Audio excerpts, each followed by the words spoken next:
Shalom, shalom. First and foremost, I want to give all praises, glory, and honor to Yahweh Bahasham, Yahweh Shai Bahasham, Rachak Wadash. Double honors to the apostles and elders of Great Millstone. Salutations, much love and respect to you, Akim, out there pushing this word out in truth and sincerity. Now, this lesson is going to be based upon this individual from Sons of Thunder, okay? And he made a statement concerning the word mark, okay? I'm going to let you hear it, and if you can't hear it, then I'm going to repeat what he says anyway, so you can understand what he's trying to say, all right, based upon the definition of the word mark in Revelation, the 13th chapter, okay? So I'm going to play this video, and we're going to get right into it. That they're not thinking, man.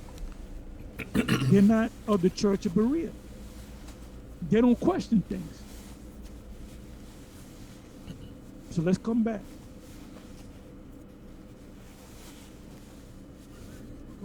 That's Hebrew slang. But then brothers don't like that.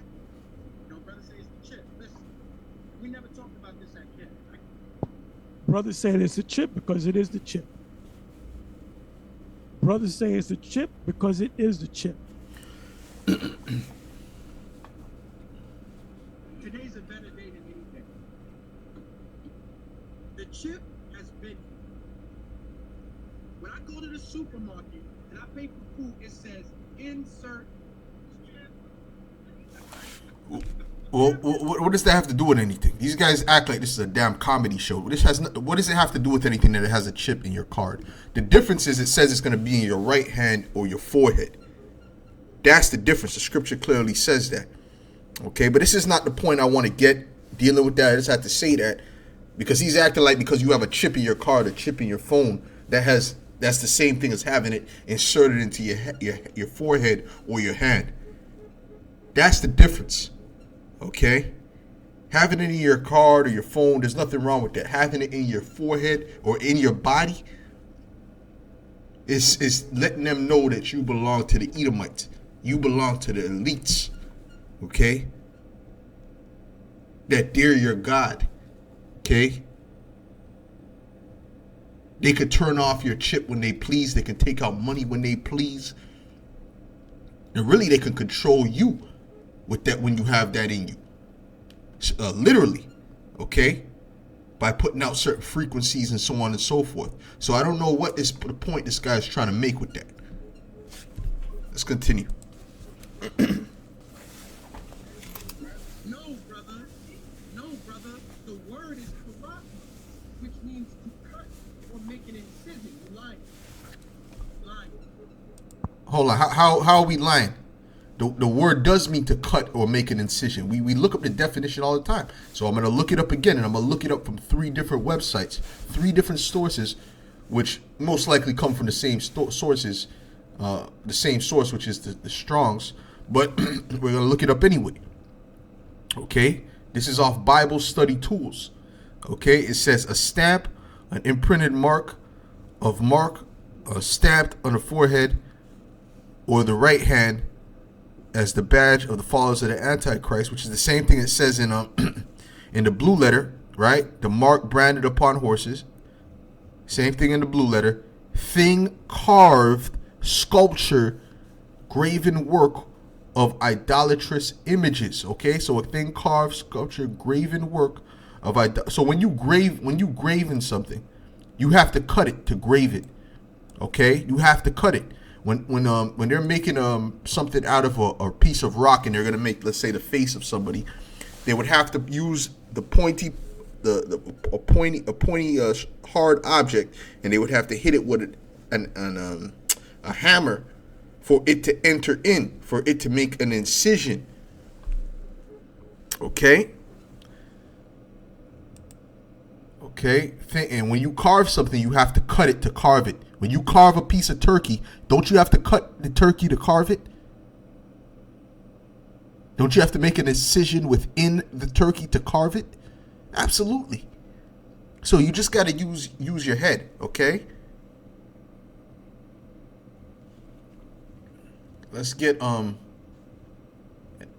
we're going to go to the other ones. This is from Bible Tools, okay? It says a stamp, an imprinted mark, of the mark stamped on the forehead of the right hand as the badge of the followers of the Antichrist.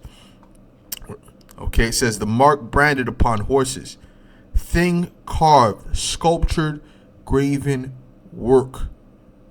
Okay, same word, carved, which means to cut. When you carve something, you cut it. Okay, sculpture, graven work.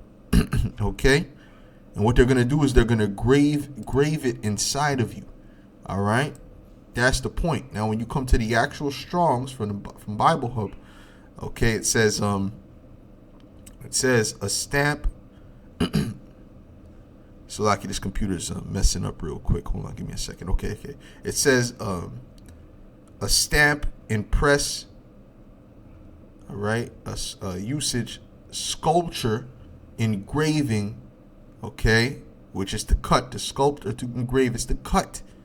A stamp, a sign. But usage meaning what? Used in a sentence. That's what it means by usage. Okay, it says Charagma, properly an engraving, an etching. Okay, figuratively a mark. It's figuratively a mark, but it's properly or exactly an engraving, a cutting. You see, so I don't know why we got to go to like preschool level for you guys to really break it down. But a lot of you guys are just, the Lord has blocked your mind from receiving it. And some of you have just sold out to Esau, Edom. Okay, that's the bottom line.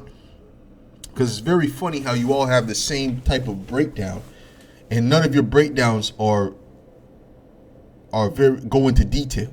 Okay, like you never touch on the buying and selling aspect of it. How are you going to buy and sell with sin? That doesn't make any sense.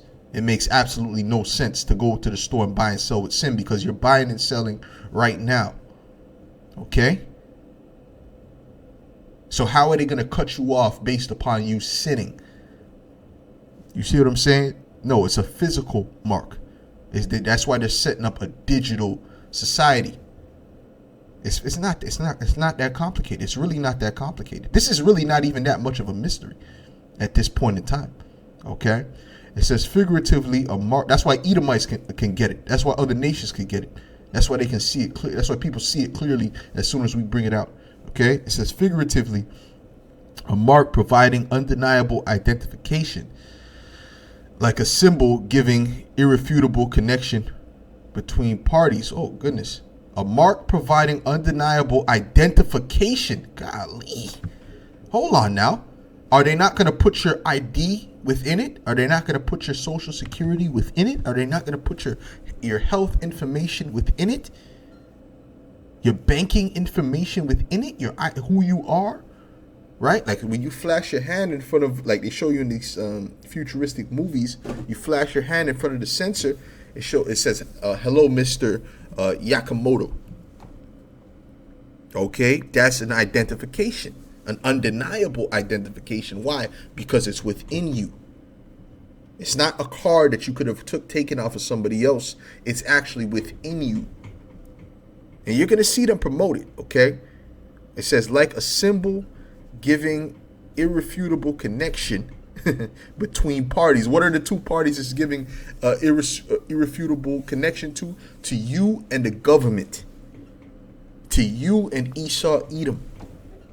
The rulers of this world. So they can see everything you're doing.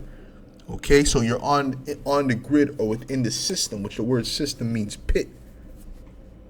That's an amazing, amazing definition right here. I'm going to read that again. I wasn't expecting this part, okay? But I'm going to read that again.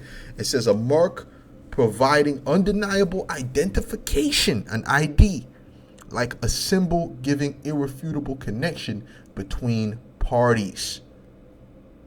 Right? So it's the same thing like in the ancient world, you'd have a mark to say, okay, this is the connection between him and his master. This identifies that, okay, this is a slave of such and such. Or this is the horse of such and such. Okay? Like they used to brand Israelites in slavery. When you watch that movie, Emancipation, they branded a particular Israelite on his face.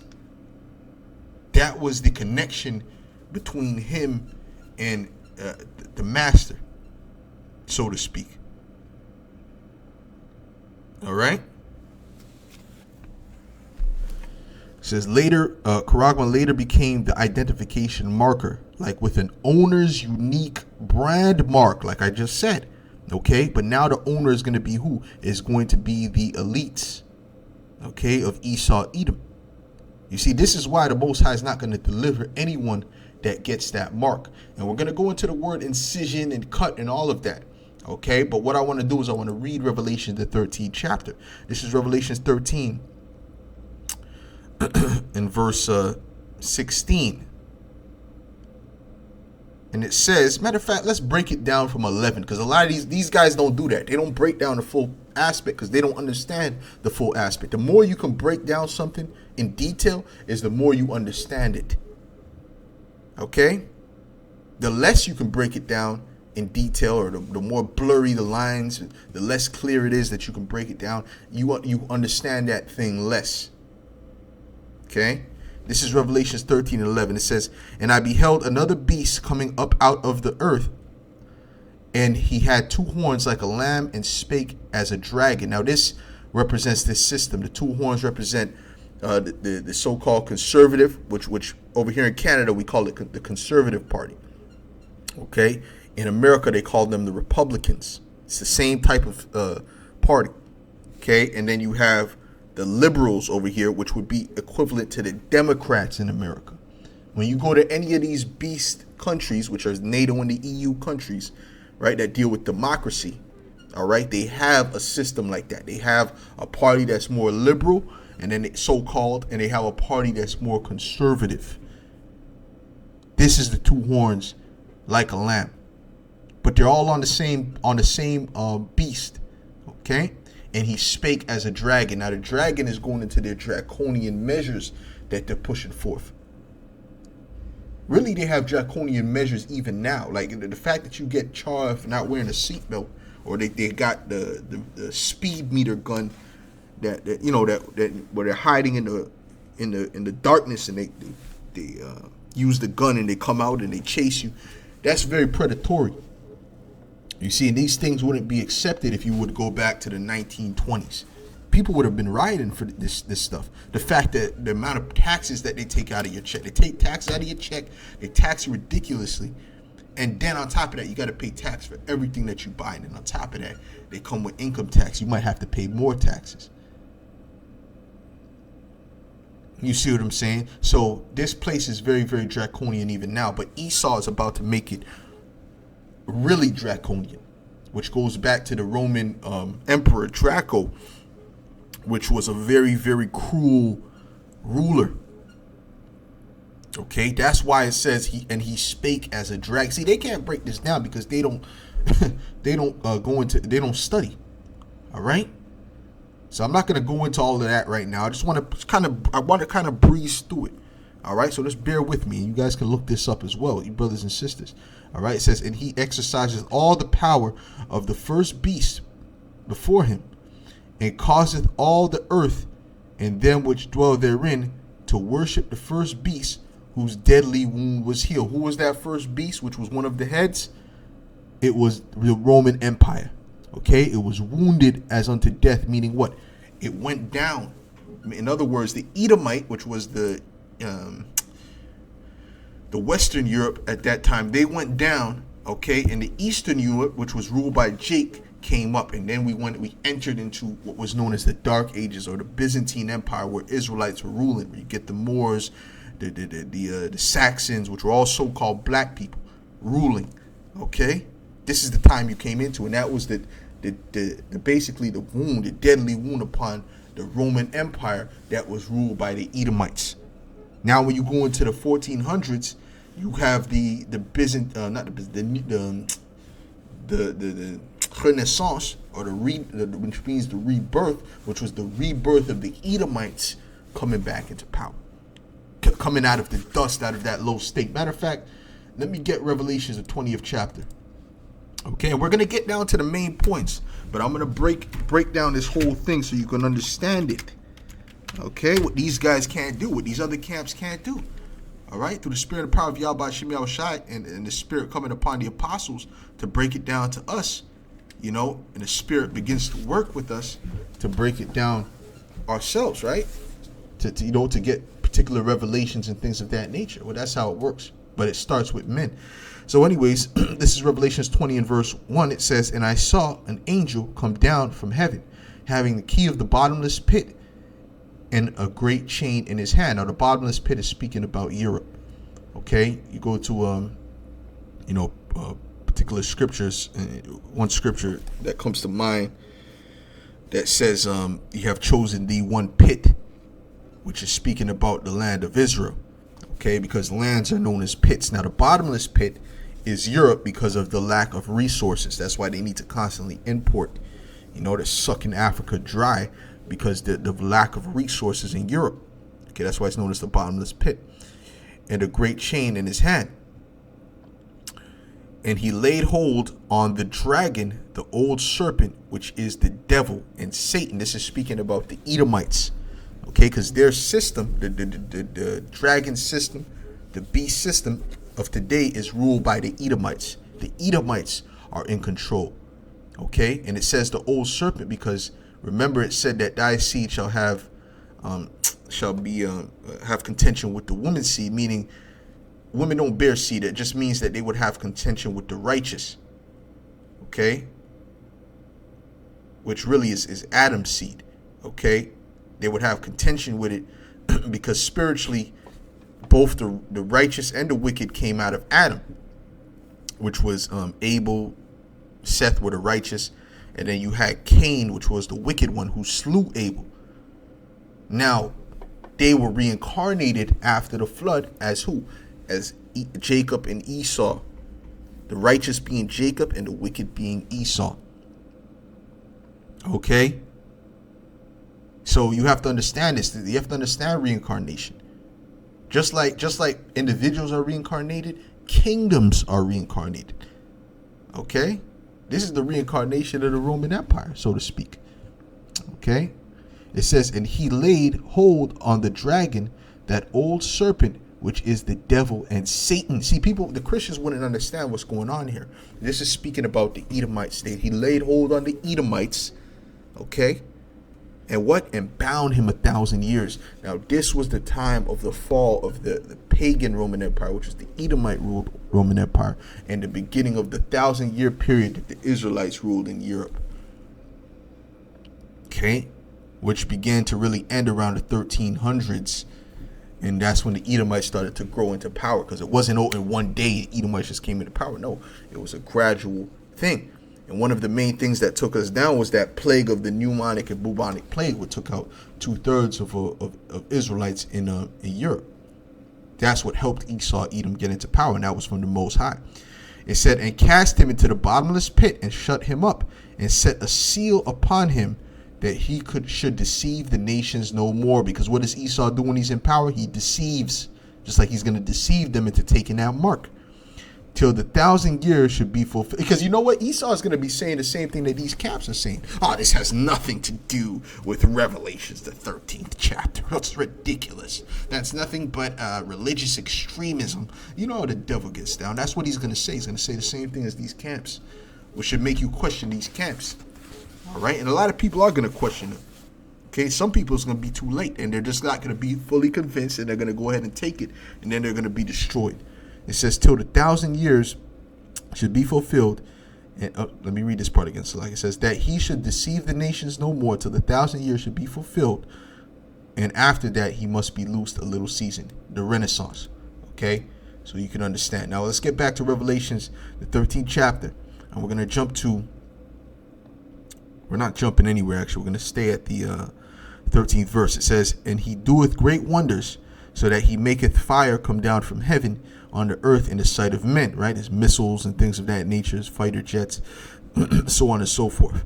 And deceiveth them that dwell on the earth by the means of those miracles, meaning his technology, which he had power to do in the sight of the beast. And it's a miracle, right? When you could say, oh, if you put a brain chip in his brain and he could start walking, which that's what they're doing, right? They got a person, they said they put it in his brain and he started to walk. The Most High is making these things, these left-hand miracles work so that the ones that are not right can be deceived by them. These are miracles on the left-hand side, okay? Saying to them that dwell on the earth that they should make an image to the beast which had the wound by a sword and did live. Okay, and the image represents this system. And he had power to give life unto the image of the beast, that the image of the beast should both speak and caused as many as would not worship the image of the beast should be killed, right? If you don't want to get down with the system, right, a lot of people are going to be put to death. The scriptures speak about the beheading of those that did not receive the mark. And if the mark is sin, how could you not receive it when the scriptures say all have sinned and fallen short? We all sin, okay? So that means everyone has received it. So it makes no sense. It says, and he causeth all, both small and great, rich and poor, free and bond. Okay? It doesn't mean that everyone's going to take it. It means that he's going to try to make everyone take it. Because we know that the elect is not going to take it. Okay? To receive a mark in their... Because if you take it, the scriptures clearly say you're not going to make it. So obviously everyone's not going to take it. That's common sense. So you got to have understanding. All right? To receive a mark, all right? Now, this is the word charagma that this guy's arguing about. To receive a mark, a charagma, we looked it up already. It says an engraving, which is a cutting, an etching, an engraving, right? Matter of fact, let's look it up again. Let's look this one up again. It says properly an engraving. Okay, and the other ones it said a cutting, a mark providing undeniable identification, and this was heavy, like a symbol giving irrefutable correction between parties. Whew. And this is in the Strongs, man. So this further proves in the spirit what we're saying. What they're saying is not the spirit is not with what they're saying. Okay, the fact that it says it's an identification. Come on, man. Okay, in their right hand, right? So to receive a mark or a charagma in their right hand or in their foreheads, right? And we have Elon Musk dealing with the Neuralink. This is not a coincidence that these things are happening. It's clear as day. The Most High is making it clear as day what that mark is. And that no man might buy or sell. So you're not going to be able to buy or sell. And they still have not explained how you're going to buy and sell with sin, which makes no sense. Okay? Save he that had the mark or the name of the beast or the number of his name. This is what we're coming into. It says, here is wisdom. Let him that hath understanding count the number of the beast. For it is the number of a man. And his number is 666. And even when you look at the patent, in these different bills, you see the number 6, 6, and 6 within it. Okay, the prophecies are speaking. These guys can't get it because they're not well studied. Okay, they're not well studied. They don't look things. They're not prudent. Okay, this is 2 Timothy 2:15. It says, study to shew thyself approved unto the Most High, a workman that needeth not to be ashamed, rightly, meaning correctly, dividing the word of truth. They're not correctly dividing it. You see, it sounds nice. The way they break it down sounds nice, but that's nothing more than a strange woman, because the strange woman sounds nice, she looks nice, she smells nice, but she's full of diseases. Okay? So the word for study is spudazo, which means to endeavor, to do diligence. You got to do your due diligence. You got to look things up, man. You got to go deeper. All right. It says, be diligent, give diligent, and the Lord will help you to understand if the more diligent you are. It says, be forward, labor, study. Well, that's why the guy, what's that guy's name? The guy who chills with Sarnetta. And he didn't believe in Yahweh Shai at first, and he said the more studying he did, the more evidence he found that he actually exists. The more he tried to prove that he didn't exist, the more he found that he did exist. Speaking about Yahweh Shai. So that has to do with being diligent and going into things, okay? To hasten, to make haste, to exhort oneself, to endeavor, to give diligence.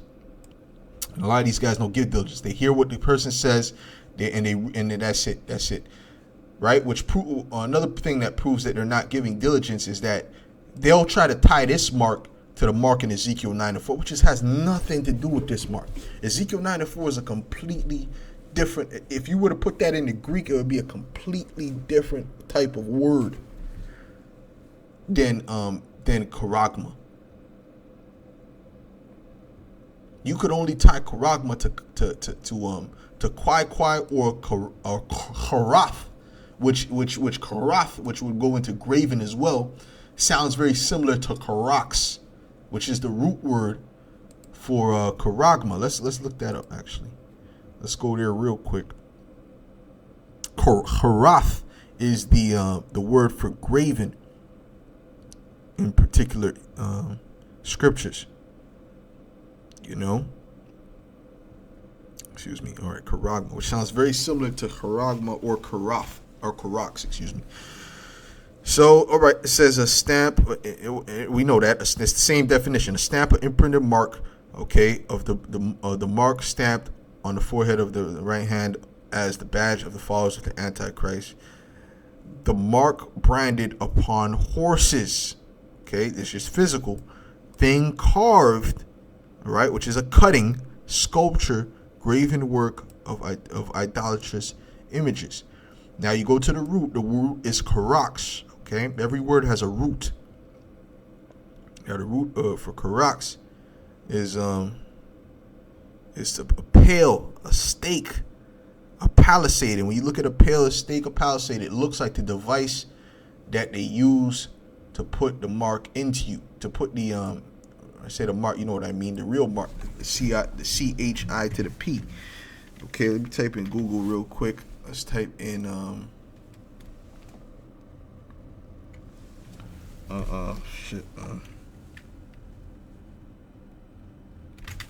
chip inserting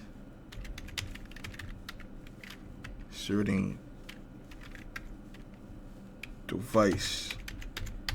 I'm just gonna write it like that. Okay, insertion device rather. Okay, chip or micro. Let's type in micro. See here. Okay, there we go. This is an image of it right here. Let's see if we can get a bigger image. But this is an image right here. You see that? That's shaped like a palisade. Okay, here it is. Perfect. This is shaped as a palisade. It's not a coincidence that this is shaped like a palisade, and the definition for karax is palisade or rampart. Well, let's look at what a palisade looks. You see this? I'm gonna open this in a new tab, and we're gonna look up the word palisade right now. We'll look up the word palisade right now. We'll look up the word palisade. Let's look up the word palisade. Is that how you spell it? Oh no, excuse me. That was this. I think this is correct. No? Okay, let's look up the spelling of the word palisade. Let's look at the spelling. Yeah, that's how you spell it. Palisade or rampart. Okay, let's type in pale stake palisade. Pale stake palisade. Okay, let's type in pale stake or palisade. In fact, let's go like this. Searching Google. See, we're doing some research. We're doing some due diligence right now. All right, which a lot of these other camps, they don't do. All right, now you look at the shape of this. Look at the shape of this. You see this? It's the same shape as what we showed you, the insertion device. You see? You see the shape of it? Put this back here. Okay, yeah, this was the one that I had up before. Oh, it's not up. Okay, so look, you see the shape of it? Look at it. It's the same shape as this, which is considered a palisade. This is not a coincidence, man.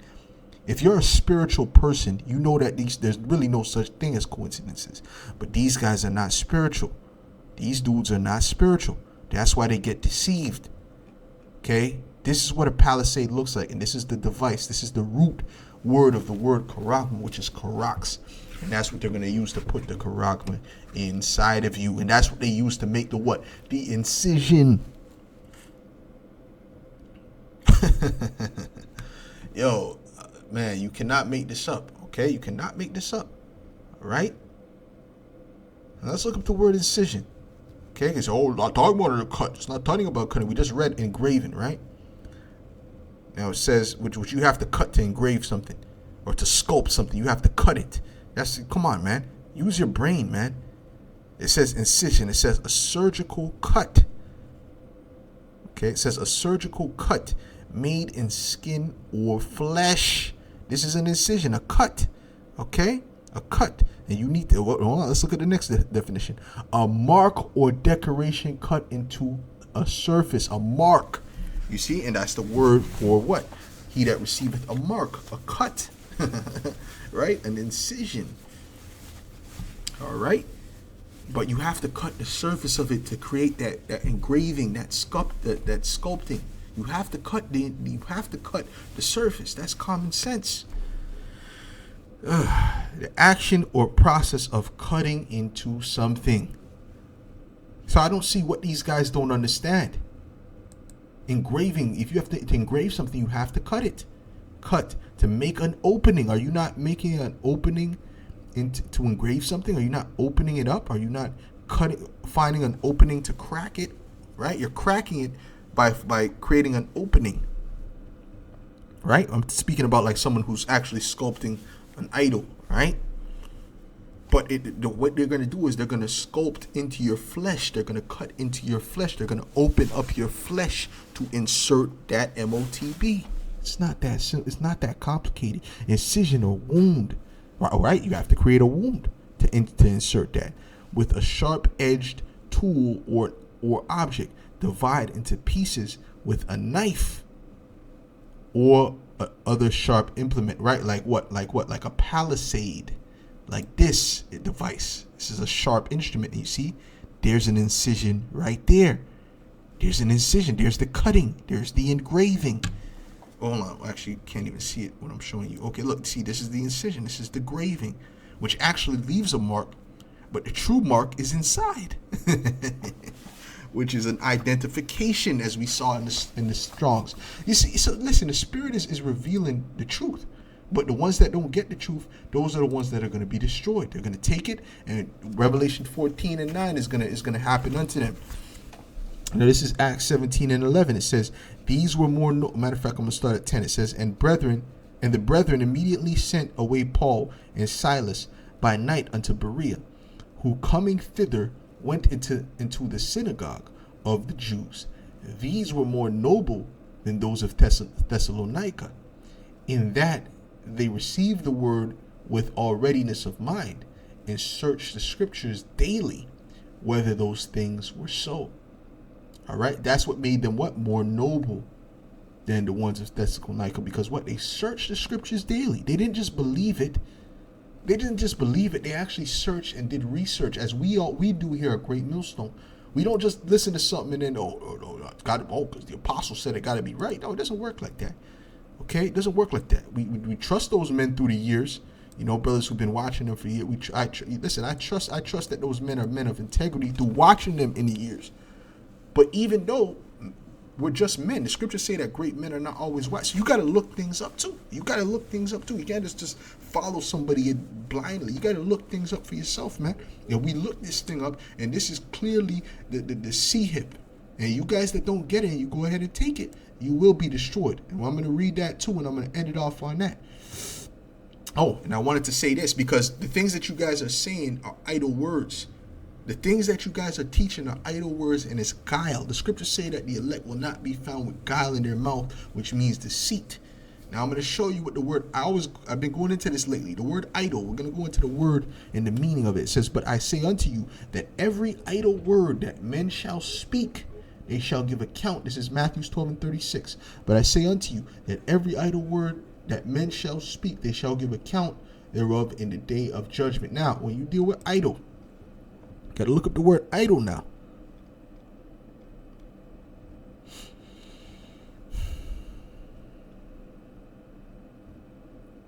Okay, argos, which means, excuse me, Salakia. Okay, it says free from labor at leisure. What's free from labor? That means that you're not laboring in your mind to filter the things which you say. You're just saying it like you mockingbird birds, and you copycats that just repeat what your leader says, what Nathaniel says, what General Yohana says, without doing the labor to filter those things out which go into your mind. You know what I'm saying? So that's the bottom line. That's what it means by idle. You're just saying things. You're not thinking. You're not filtering it out. You're not fighting the demons.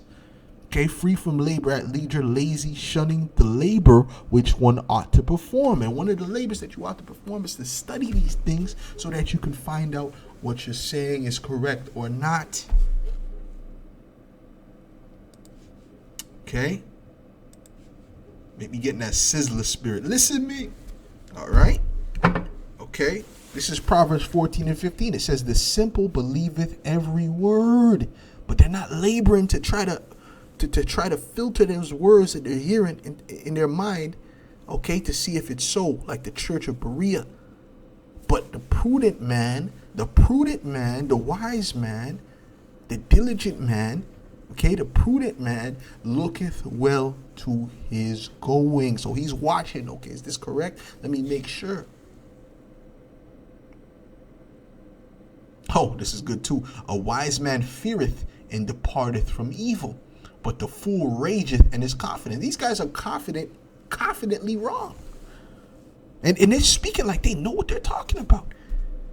They're making jokes. You got a chip in your car. You got a chip in your phone. You got a chip in your body. No. And this is what the mark is speaking about. Oh my gosh, bro. It really actually gets you annoyed and mad because it's not even complicated. It's really not complicated at all. But to somebody who's not studying or just a copycat, you know, and doesn't want to, and just too proud to come to admit that they're wrong, well, they're gonna continue and do what they're doing. So this is the final judgment for you people that don't get it. The doom for worshipers of the beast. You see, I gotta read that like that again. The doom for worshipers of the beast. You're gonna be doomed. Okay. This is Revelation 14 and 9. It says, the third angel followed them, saying with a loud voice, if any man worship the beast, meaning his system, because we're going to have to depart from this system. The scriptures say, be ye as pilgrims upon the earth. When this really cracks down, we're going to have to just go completely off of faith. Okay? So that's why you got to build up your faith now. Okay? Because we're going to have to completely detach from this system, one way or another. It's coming. Okay? If any man worship the beast and his image and receive his mark in his forehead. Now, the mark now, not sin, because we all have sinned and fallen short. So it's not a sin. And receive his mark in his forehead or in his hand. The same shall drink of the wine of the wrath of the Most High, which is poured out without mixture into the cup of his indignation. And he shall be tormented with fire and brimstone in the presence of the holy angels and in the presence of the Lamb. Okay, meaning you're going to be, if you're in America, you're going to be burnt up in that nuclear fire. And the smoke of their torment ascended up forever and ever, and they have no rest day nor night, who worship the beast and his image, and whosoever receiveth the mark of his name. Whoever receives that makes themselves an enemy of the Most High. So with that, an enemy of Yahushua. And with that, I'll give all praises, glory, and honor to Yahweh Bashem, Yahushua, Bashem, Hakwadash. Lord willing, you were edifying. Do not be deceived by these false doctrines. And I'll say shalom.